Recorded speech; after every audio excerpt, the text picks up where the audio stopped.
Spider-Man No Way Home a connu un succès retentissant quand il est arrivé dans nos salles, et ce, à l'international. Ramenant sur le devant de la scène bien nombre de personnages grandement demandés par les spectateurs, Jon Watts a su jouer sur la nostalgie et les rêves de toute une génération pour faire grossir les chiffres. Serait-ce l'exemple que Deadpool essaye de suivre en ramenant Wolverine et pléthore d'autres mutants sur le grand écran, en annonçant la présence d'Electro et d'Octopus, incarnés par Jamie Foxx et Alfred Molina, qui incarnaient déjà ces rôles dans les adaptations précédentes du Tisseur. Marvel laisse place à de nombreuses questions et refuse d'y répondre. Seront-ils les seuls à revenir? Tobey et Andrew feront-ils partie de l'aventure?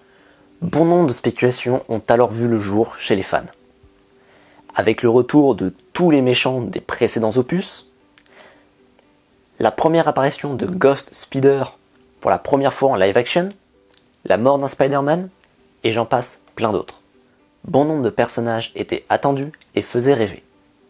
Par-dessus le marché, le studio interdit à tout le monde de dire quoi que ce soit, empêchant de récolter la moindre information sur cette possible pépite cinématographique. Pourtant, certains acteurs ne s'étaient pas gênés pour répondre aux rumeurs. En passant par Tobey Maguire qui, en croisant un fan au milieu de Central Park, lui dit qu'il sera présent avec Andrew aux côtés de Tom Holland. En face de ça, on se retrouve avec un Andrew Garfield qui fait la promotion d'un autre film et il se retrouve avec plein de questions, tous sur sa possible apparition dans No Way Home. Quant à Tom Holland, à chaque fois qu'une question était posée sur le film, il était toujours entouré par quelqu'un qui avait ordre de l'empêcher de parler. De quoi se perdre et ne pas savoir qu'en penser de ce futur film. La hype continue donc de grimper, avec toujours plus de théories et de leaks d'informations. Une photo de tournage par-ci, un comédien de doublage par-là, et pour finir, un plan mal coupé dans un trailer brésilien.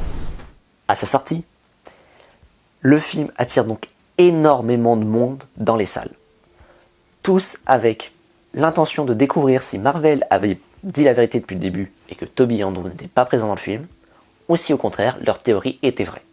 Les spectateurs étant au rendez-vous, le box-office grimpe en flèche, permettant au film de revenir dans les salles quelques semaines plus tard dans une édition plus longue, lui permettant de se hisser dans le top 10 des plus gros succès au monde et être le numéro 1 de l'année. Heureux hasard ou plan marketing ingénieusement ficelé. Depuis le début de la collaboration entre Marvel et Sony, il y a eu d'énormes tensions entre les deux géants, mettant en danger le MCU, le SSU et l'Animated Spider-Verse. Il fallait trouver un bon moyen de promouvoir le dernier film de la trilogie de Marvel afin qu'il soit une réussite et convaincre Sony de prolonger le contrat. Mais pour cela, Sony devait s'assurer que le film ne vienne pas empiéter sur ces univers et permettre de relancer la hype sur les tisseurs de toile. En laissant les fans spéculer et dire ce qu'ils aimeraient voir, les deux studios récupèrent l'attention des spectateurs et de grandes sources d'inspiration pour de futurs projets, comme par exemple poursuivre la série Daredevil ou encore faire apparaître nos Spider des live action dans Across the Spider-Verse. Tout était calculé de la part des deux studios. Et on peut parfaitement penser que Marvel retente le coup avec le troisième opus de Deadpool, voyant l'échec commercial de ses derniers films. Pour entrer un peu dans le détail, on commence par nous annoncer le retour de Wolverine, incarné par Hugh Jackman dans X-Men de 2000, personnage pourtant mort quelques années auparavant dans son dernier film solo. Viennent ensuite des images de tournage qui laissent apparaître d'autres personnages grandement demandés par le public, comme Dan Sabre. Viennent ensuite beaucoup de spéculations et théories sur de nombreux autres retours ou rencontres de nos héros. Arrive enfin la première bande-annonce confirmant une grande partie de ce qui avait été supposé. Mais est-ce tout ce qui nous attend dans ce film? Entre les affirmations des acteurs, les communiqués du studio, les leaks et les théories, aucun réel scénario ou trame scénaristique ne semble se dégager des bandes annonces. On en est même à un point où on a retiré le numéro 3 du titre de cet opus. On ne sait pas d'où il vient, ni où il va.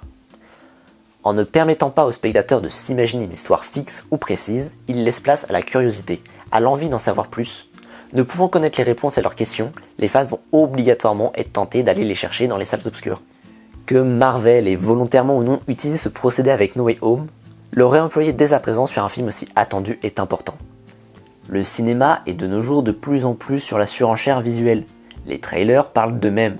Bien des films récents ont perdu de leur wow, car leurs trailers divulguent trop d'informations. On connaît la fin du film avant même de l'avoir commencé. Personnellement, j'espère sincèrement que bien d'autres studios vont suivre le pas vers cette communication qui laisse rêver à celle qui nous dit tout.